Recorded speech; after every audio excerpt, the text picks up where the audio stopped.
In this video, I'm going to share to you on how we can compress Excel files. So let's get started. First is you need to open your Excel file, okay? So I have this one from here. Now we just need to simply look at the ribbon at the top and we can find the file tab, click on that. And then we just need to simply look for the save as option, click on that. Click on browse and then we're going to save this anywhere in this destination path. So I'm going to save this in my desktop. I'm going to change the file name to document.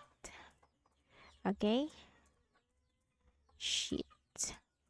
Okay, and you have here save as type. Click on this drop down, and here we need to simply look for the option Excel binary workbook. Okay, that's Excel binary workbook, and then simply click on save. And now let's look for it. Okay, so we have this one from here. And if I right click on it and select properties, its current size is 824 KB. And this was the original file. Okay.